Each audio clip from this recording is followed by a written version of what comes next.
Hello, folks.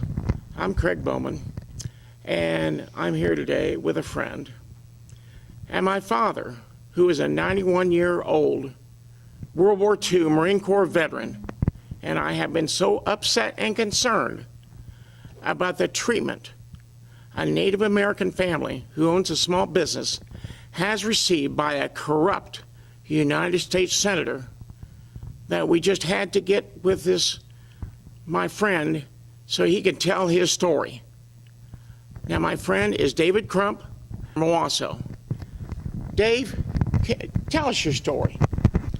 Well, I invented a jack, and here it is right here, that works on trailers, your RV trailers, your boat trailers, your semi-trailers and stuff, and got my patents on it about in 2010 is when I invented it, and I got my patents on it, and started getting it out there in the market to try to see if I actually had a product after I got my patents, and found out I did have a product that the people liked, and started doing shows all over the country, farm shows, fairs, gun shows, RV shows, boat shows, and showing the product and selling them. Well, I'm in a gun show in Tulsa, Oklahoma, in 2011,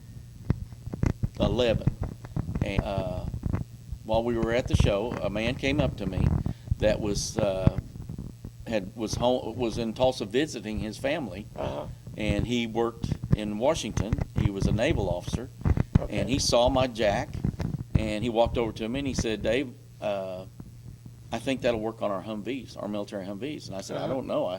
I made it for semis and RV trailers and stuff like that." And he said, "No." He said, "You don't understand." He said, "This is a very serious problem that we're having over in Afghanistan and Iraq with jacks to change flats on our military vehicles." And he said, the time frame and the safety factor. And he said, "I do know that Washington is looking for another jack." And he said, "I'm looking at the jack that will work." And he said, "What I want you to do, I want you to go to your National Guard and take it out there and test it and see if it works, or see if you need to do any modifications to make it work." So that's what I did. I went to my National Guard in Oklahoma, in Tulsa, and made arrangements to go out there and test it on their Humvees and their 1101A trailers. And it worked so good, so well. We tested it on asphalt, concrete, mud, hard dirt, gravel, and it was just so fast and so stable and safe once it was up that we started trying to get it into the military. Cool. Well, I contacted him back and told him about it, and he said, "Well, you need to get with one of your senators in Oklahoma and see if you can't go do an EMIP." So I got a hold of Senator Coburn's office, and he made arrangements for me to go to Washington, not to Washington, but Warren, Michigan, to Selfridge Air Force Base and do what they call an EMIP. And an EMIP is when you get to take your product up there and show it to the government, their engineering department. They look at it and they decide whether it's something that they would want. So we did that. Me and my partner drove up there. I'm thinking, let's see, it was 2011, November the 1st is when we went up there and did the demonstration. Well, they had me in a room with 30 engineers from all branches of the military. They had engineers with logistics, and they also had the Humvee committee in there, the people that designed the Humvee. Well, I did a pinpoint on the wall. I took the product up there, showed it to them, and they loved it. In fact, they loved it so much, they stood up and gave me a standing ovation. Wow, that's great. Really liked the product. Well, after we were done, the people with the Humvee committee asked me, said, "Well, here's what you need to do. You got to have a stock number to sell your product." And a stock number, they call it an NSN in the military. And said that you need to get that in order to start trying to sell your product to the government. And I said, okay. And they also said the same thing about a GSA. And GSA is acquisition services. And it's kind of like a big catalog that you get your product in. And so we came back to Oklahoma, and they wanted me to contact military companies that make products for the military to see if I could piggyback on with them Oh, yeah. on their stock number and get my product into the government. So Right. I A little started faster. I contacted Silver Eagle Manufacturing in Oregon and tried to get them to help me because they make the 1101A trailers, and didn't get anything out of them. And so I got a hold of Choctaw Defense that makes the Water Buffalo trailers, and their vice president had me come up, show the product to him, and he really liked it. And he said, what are you trying to accomplish here? And I said, well, I'm trying to. The people in Washington told me that I needed to try to back on a group that makes products for the military, a company, and see if I could piggyback with you guys because you're in my home state. Right. And he said, well, I'll tell you what. He said, why don't you let me keep this unit here. He said, I've got the Commandant of the United States Marine Corps coming in next week, and he said, I'd like to show him it and show him on our Water Buffalo trailers how it works. And I said, sure, that's fine. So a few days later, he called me and said that the Commandant had come in, and he really liked my product, and he made him burn videos of it, of them using it, and said he was going to try to get it implemented into the Marine Corps. Oh, great. That sounds good. Yeah, and so he said, what we want you to do, would you come up, and I think it was on a Tuesday. He said, would you come up Tuesday, and we'll talk about us making them for you for the government, for the military. And I said, okay. So I got a hold of one of my partners, and he flew in, him and his wife, and we went up there, and we thought we were going to make a contract with him. Right, exactly. And so we sat down with him, and the whole atmosphere changed when we sat down with him. Because we thought, he led me to believe that we were going to sign some papers and Right. make a Be deal. on your way. Anyway, so we sat down with him, and he said, well, Dave, we're not interested in doing this. He said, we're not. He said, we know. He said, I'm telling you personally, I know the government wants a new jack, and you've got the new jack. And he said, but we're not gonna make them for you. And I said, well, why not? And he said, well, his words were, it's just not within our company. We don't really want to do business with you making them. And we were really surprised and shocked because he had told us to come up that we were going to make a deal. Right. Well, all of a sudden, it's too messy. It's messy. Yeah. Too messy. And I don't know what he meant by that. And so we left, and my partner, him and his wife had flown up there, and they were really upset because I had told them that this is going to happen. And so we left and came back home. And in the meantime, I had contacted Washington, some people in Washington that are in the small business department. Right. And they told me I needed to come up and go through a conference with the GSA, which is General Services Acquisition. General Services Acquisition. And so we went up there for a couple of days. My partner and I drove up there, and we went through all these meetings, and they were telling us how to get our product into the GSA and what type of forms we needed to fill out and what the process is. Gotcha. And while we were there, they had us meet with the Army, the Navy, the Marine Corps, the Transportation Department, the Department of Agriculture, the National Guard. We met with them. We met with the Homeland Security. Homeland Security. Also, I met with the Post Office. And showed them my product. They were all interested and showed a lot of positive thought about it. Gotcha.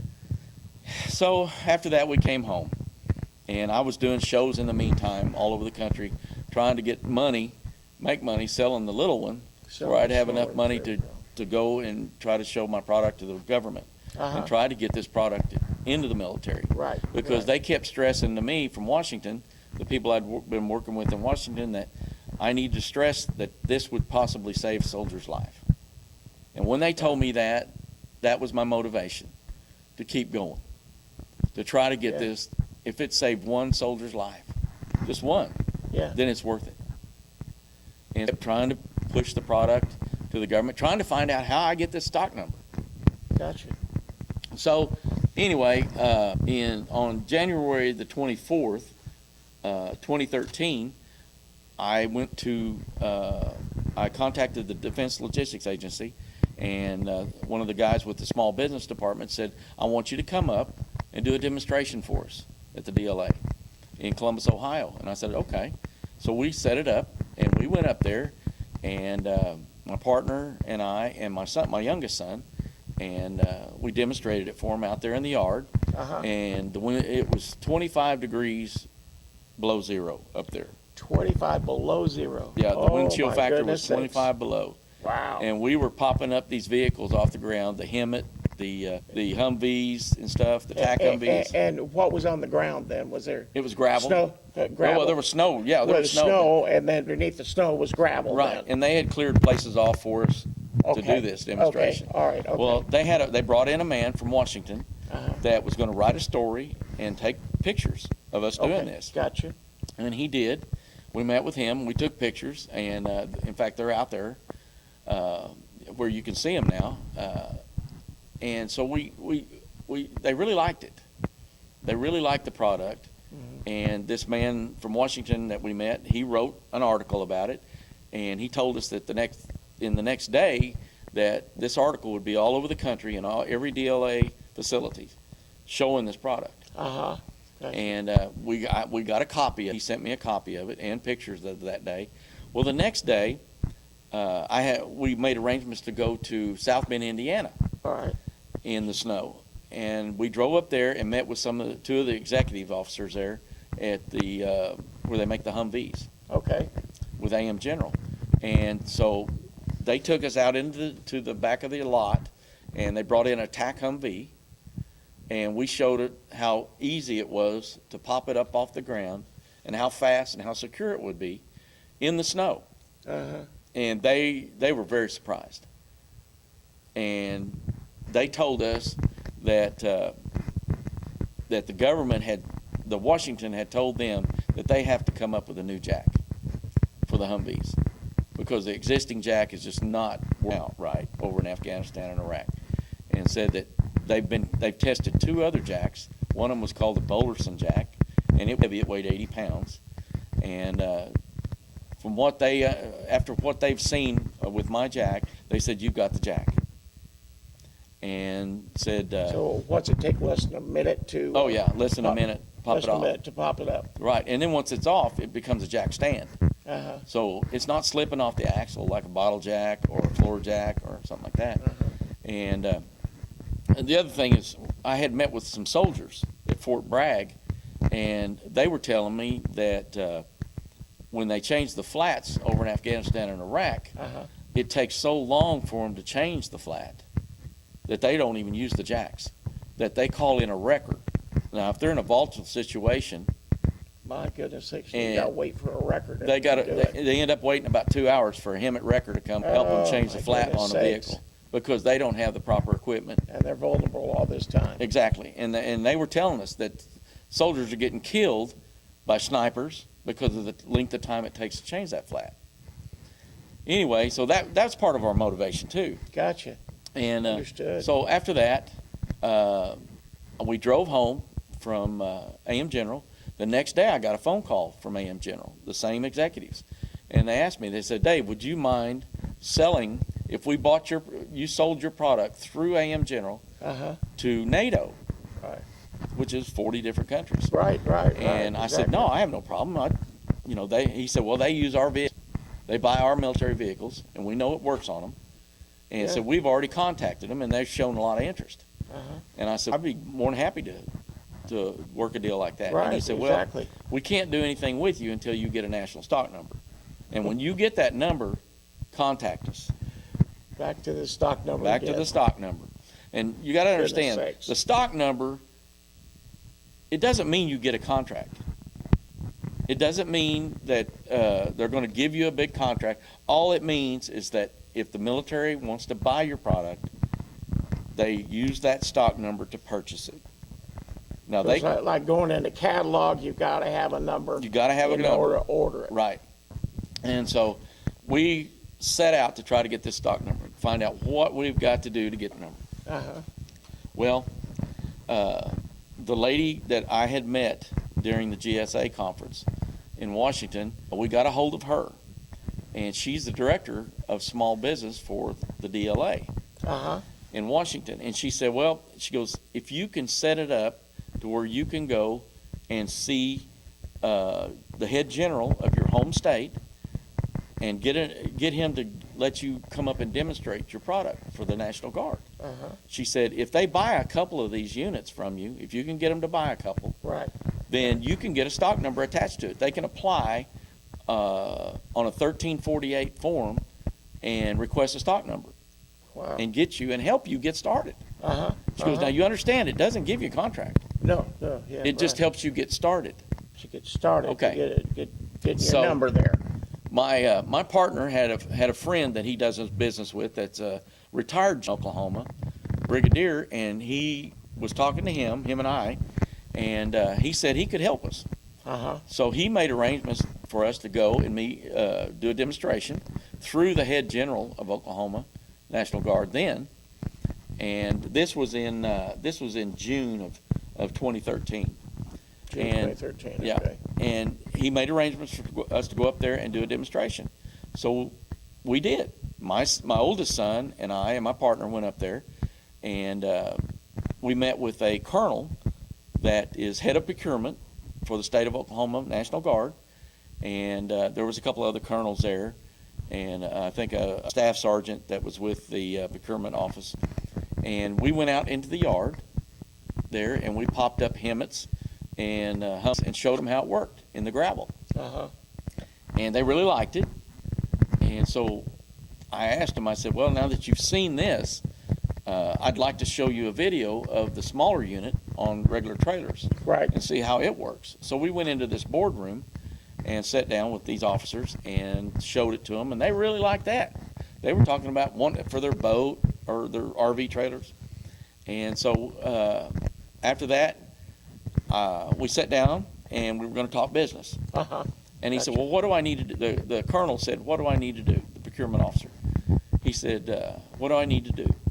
And I said, well, sir, I was told by the people in Washington that I've been working with that if you buy a couple of them, if I can get you, if you like them well enough, Right. if you buy a couple of them, I can get and apply for the stock. I can get my stock number. Yeah. And he said, For well, them to fill out that form. that form, the 1348. 1348. And he said, well, I don't really believe that they're telling you the truth in Washington. And I said, well, I can have you call them. I'll give you the number. Right. And he said, no, that's not what we're going to do. He said, here's what we'll do. And he pulled out his laptop, and he's sitting there looking at his laptop and working off his laptop, and facing me. And he said, here's what we're going to do. He said, I'm going to connect you with Senator Inhofe, and he can make this happen, just like that. Just like that. You can get your stock number. And I said, okay, when do I meet with him? And he said, well, you're gonna have to pay him $100,000 to get the stock number. And I said, Hey. I'm not going to do that. That'll never happen. And he said, Dave, I understand that you probably don't have the money to pay that. And I said, no, I wouldn't pay it if I had the money. I'm not paying a United States senator in my home state that works for me, that's an elected official. I'm not paying him money to help me. And he said, that's okay, I understand. He said, if you don't have that kind of money, then what we'll do is you just sign over a piece of your company to him. And I said, I just told you that wouldn't happen, and this sure won't happen. And he said, let me tell you something. This is how this works. He said, we look at products all the time, and this is the way it is. And I said, really? And he said, yeah, let me give you an example how this works. He said, have you ever heard of a product called Fido? And I said, no, I've never heard of a product called Fido. My son and my partner said the same thing. And he said, Fido is a little 4-inch box about the size of your cell phone. Uh-huh. It fits on the soldier's belt. And he said, if you're over in Afghanistan or Iraq or if you're in a volatile area, he said, if you've got this box on and you get close to a bomb, Uh-huh. an IED or something, he said, this box smells, it's a sniffer. Sniffer. It smells the chemicals or the ordnance in that bomb if you're getting too close, and lets him know. And I said, well, hell, that's a great product. Yeah. And he Sounds said, like it. he said, Senator Inhofe forced me to buy thousands of these things for our boys before they went over in Iraq and Afghanistan. And he said Well, sounds like a good idea. yeah, Yeah. it sounded like a good idea to me.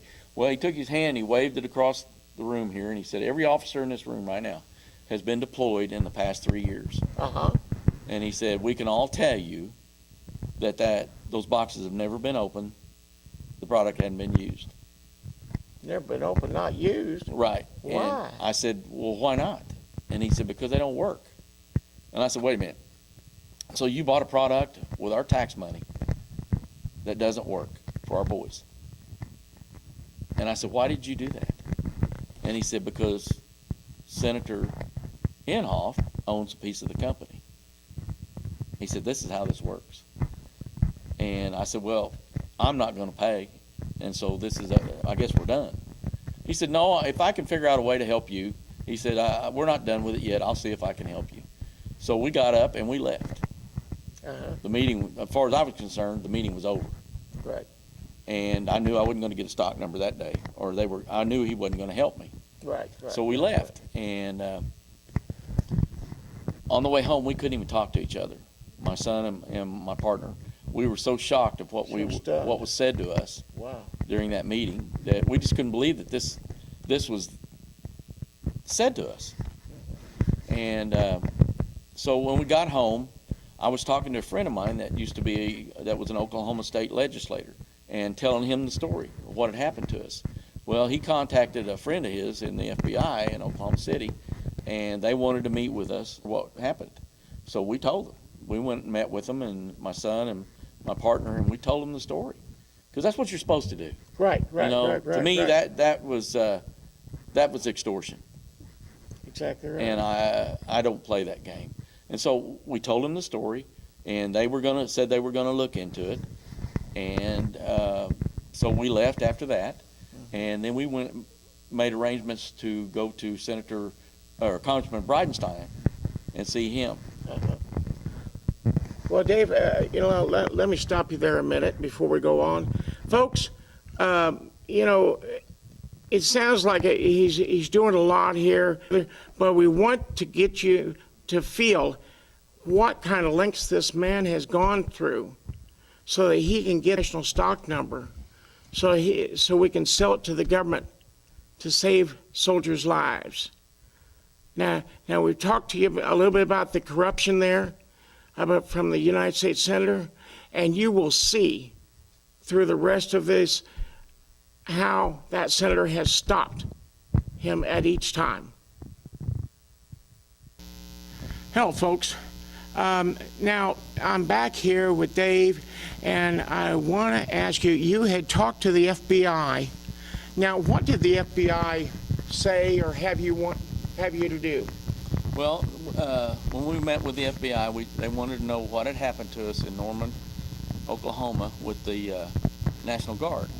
And we told them the story, and they said that they were going to look into it and do some investigating. And they also told us that they would have to let Senator Inhofe know that they were investigating this. And they were going to have to let him know that he's being investigated. You're right. And it's a law now that they have to do that because of it was implemented during the Watergate. And that if a congressman or a senator are under investigation for anything, they have to let them know. Kind of like letting the robber know that the... Talk about a double standard. Yeah.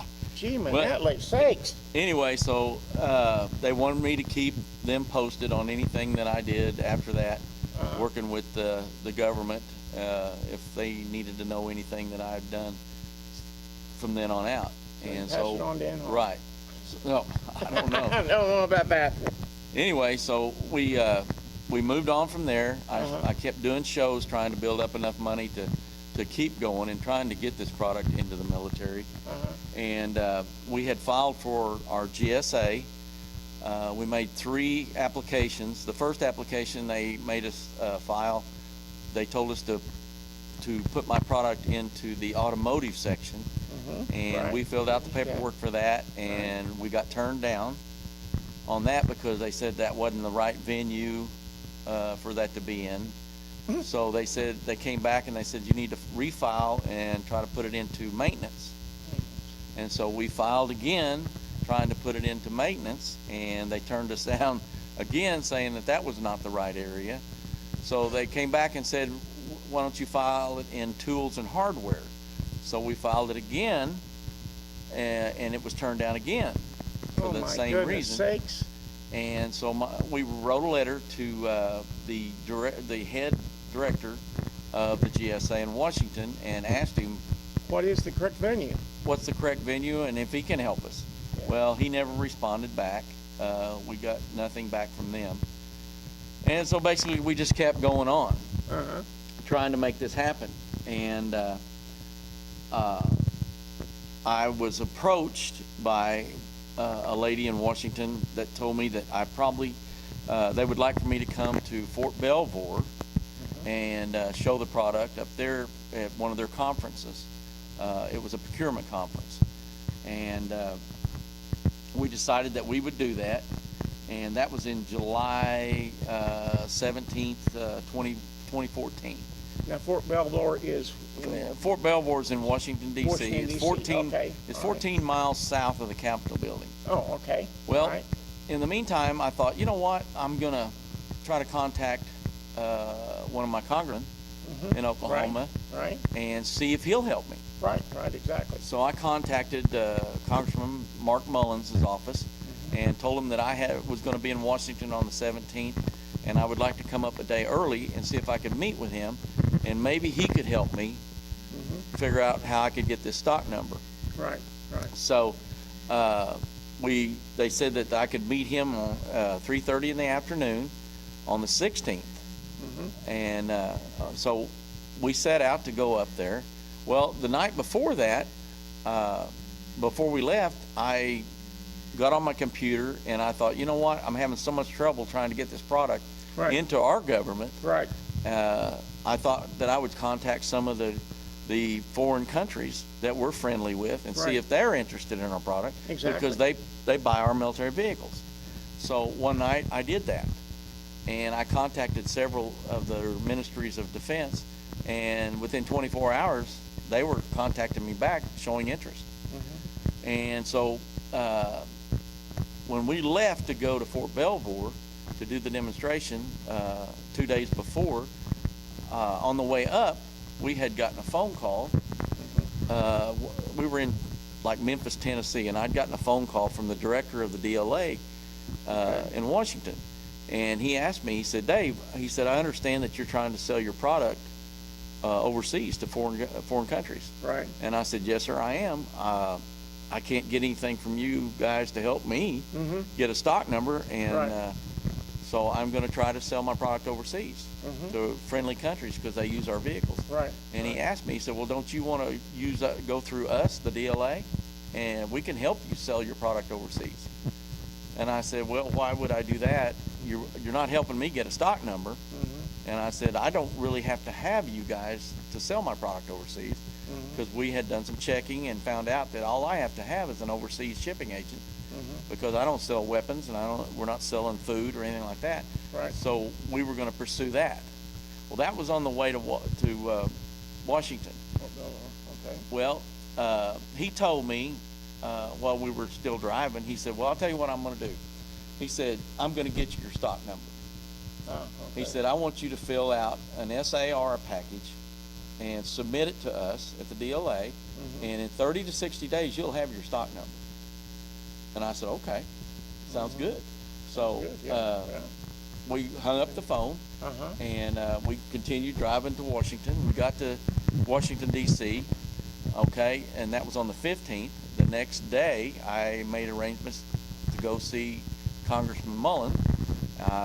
Me and my partner we got dressed up and went to his office, the Longworth building there in Washington, D.C. And we went to his office, and of course he wasn't there. And his aide took us down underground up into the Capitol building, right outside the Hall of Congress. and Holy Congressman cow. Mullen was in there voting Oh, wow. on whatever. And so the aide went in there and got him, and he came out to meet us, and he said, "What can I do for you?" Yeah. And I asked him, I said, "Well, Congressman Mullins, I would like for you to contact the Undersecretary of Defense for Acquisition and Services Acquisition and see if he can help me get a stock number." Right. I said, "Because I keep trying to get this NSN and I can't get it." And he looked at me and he said, "I'm taking you right down the hall here. Senator Inhofe is waiting to see you." And I said, "No, sir, I'm not going to go down there and see him." And he said, "Yes, you are." And I said, "No, I'm not." And he said, "Well, why not?" And I said, "Well, it's a personal matter, and I'd rather not involve you in on it. But I didn't come to see him. I came to see you and to get you to help me." Right. And he looked at me straight in the face, and he said, "I'm not going to help you." He said, "If you're not going to go down there and see Senator Inhofe, I'm not helping you." And he said, "I'll tell you another thing." He said, "You're never going to get that stock number if you don't go down there and see him." And he said, "If you try Talk to go..." about a threat. My goodness Exactly. sakes. And he said, "If you try to go around him, you're not going to get that stock number." He said, "He runs Oklahoma." He said, "There's not a elected official in Oklahoma that does anything without going through him first." And he said, "I'm in here voting right now, and I clear my vote with him before I place my vote." And Oh, my he God. said, "You're not going to get that stock number unless you go see him." And Holy cow. oh yeah, and I took it as a threat. Exactly. And That so is a I threat, repeated yes. myself again in front of his aide and Yeah. in front of my partner, and I said, "You understand, I just came to see you to ask you if you would talk to the Undersecretary of Defense for Acquisition, Right. Technology and Acquisition." And I said, "That's all I'm asking you to do is see if you can help me get a stock number." And I repeated that 3 times to him, and he made it very plain he wasn't going to help me unless I went through Senator Inhofe. And I said, "Well, I guess, we're done." And so My goodness. we turned around, and we were getting ready to walk away, and he stopped me and he said, "Oh, by the way, when Senator Inhofe gets reelected this year, he's also going to be named as the head of the Armed Services Committee." And he looked at me real straight in the face and he said, "And you're never going to beat that." And that was the end of it. We walked out. They took us back through, his aide took us back down underground, back into the Longworth building, and left us there. And we went on to the car, and the next morning I went to Fort Belvoir, Yeah. and my partner and I to demonstrate the product to the other various military agencies. And the lady that I've been working with in Washington with the DLA, she came down just specifically to see me and look at my booth, and also she knew about me meeting with Congressman Mullen, and she wanted to know how everything went. And then another guy that was one of the directors of the National Guard in Washington that I had been working with, he came down to see me, and he wanted to know how the meeting went. Well, when I told him what Congressman Mullen said to me, he specifically told me, he said, "Dave, I am so sorry that you've been treated this way." And he said, "I'm ashamed of my government for the way you've been Ashamed treated." of the government. My Yeah. goodness sakes. And he said they both sat there for a long time during the show while we were showing our product. And so we left and we came back home. Well, on the way back home, this director of the DLA had told me, he called me again and said if I'll send this SAR package in, that he would that I would get my number. Right.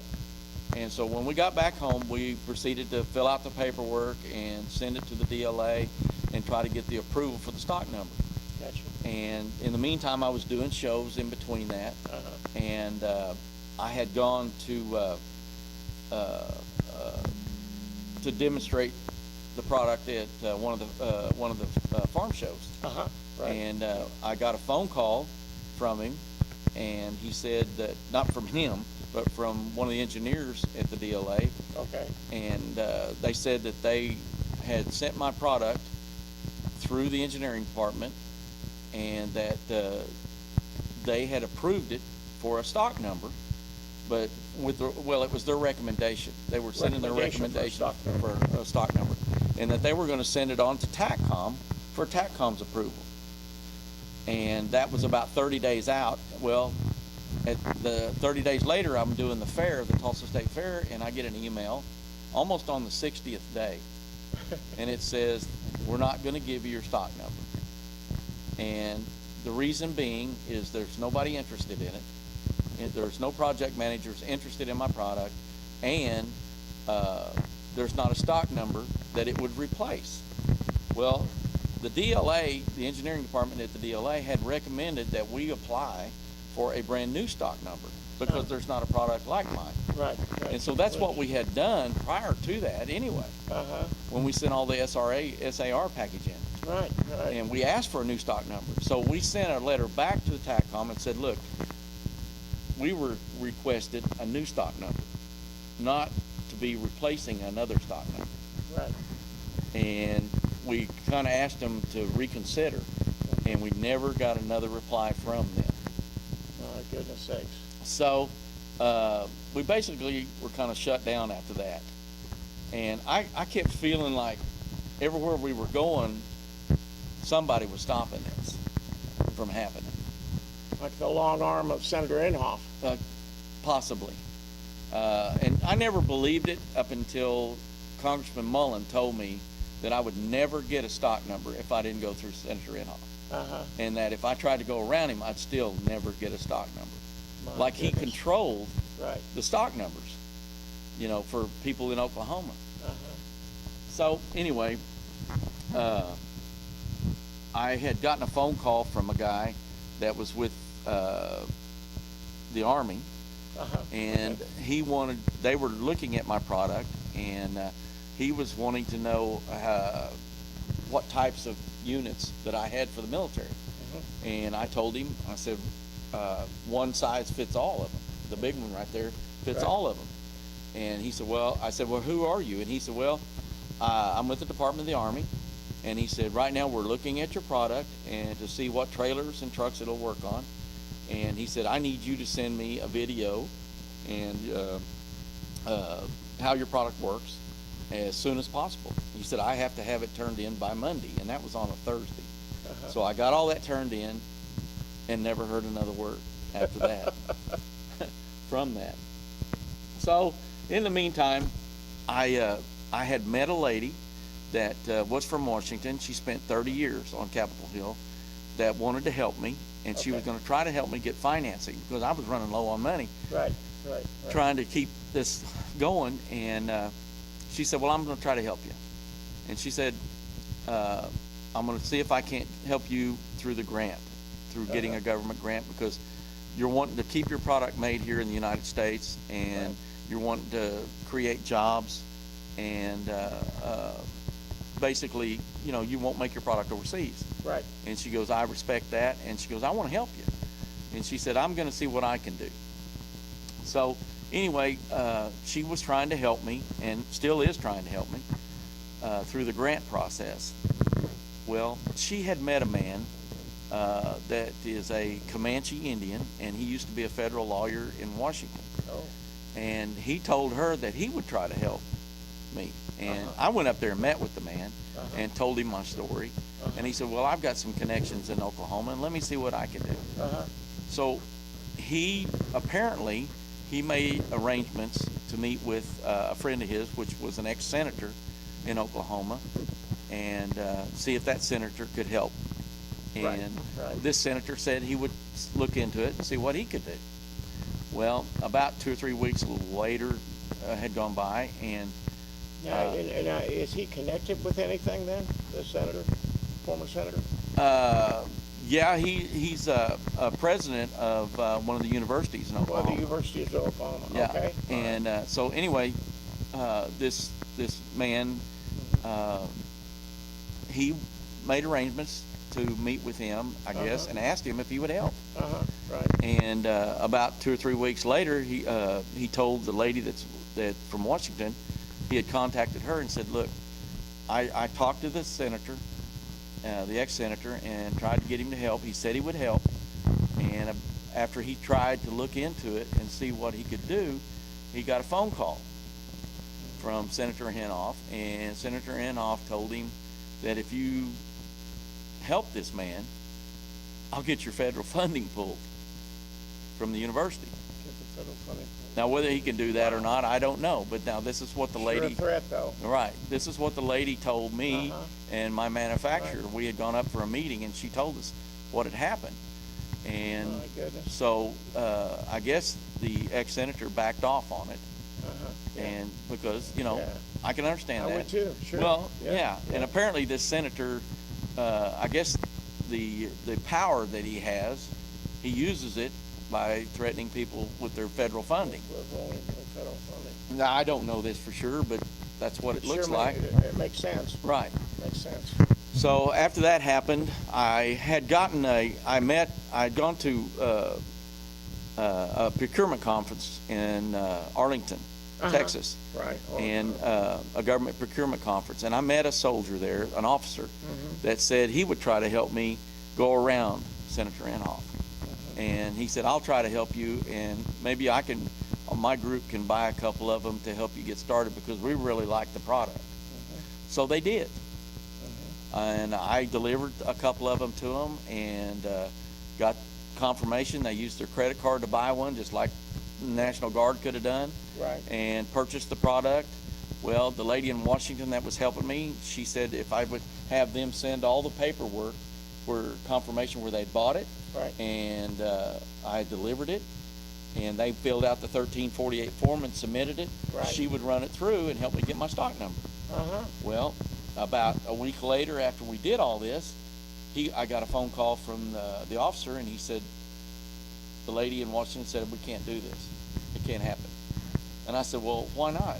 And he said, well, she says that we didn't fill out the paperwork before you purchased it. We purchased it, and he said, so we've got to do it. We've either got to go around it and do it again, because it's not going to work that way. And this lady has told me for 3 years that all I had to do was get a military group to buy a couple of them and submit that form to the DLA, and I would get my stock number. Well, she sends me an email after that saying that I have been misleading you, and I am so sorry that I have misled you about this process. She misled you. Now, she's a director of the DLA for small business. Why doesn't she know her job? So My goodness. Wow. if you read between the lines, I have been stopped in every process I have tried to do. No kidding. And so I don't really, right now, I'm not going to be able to sell to the military. And so I'm going to move on and push my product commercially and not worry about selling this to the military, because it's a no-win situation for me, because I've been stopped everywhere I go. Now, if they want to see anything about the small unit, is there a You can go on. website or anything? You can go on YouTube and you can type in, pull up military trailer pal, which you can watch the product work on the military vehicles, or you can type in farm and ranch trailer pal, and it'll pull up the little unit itself. Those are all listed on YouTube.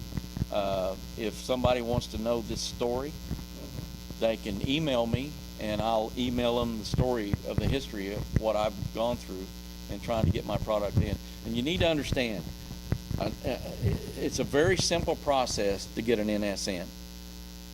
And the only people that can give you an NSN is the DLA, Defense Logistics Agency. And if you can go on their website and look up NSN, and it tells you the basics of getting an NSN. And it's a very simple process.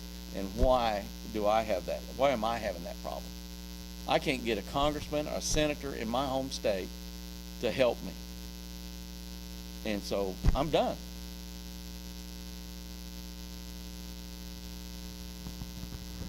Now, folks, you have heard the story of Dave and the frustration that he has gone through to try and get this unit approved and get a national stock number. And he's being stopped at every Junction, it appears, by Senator Inhofe.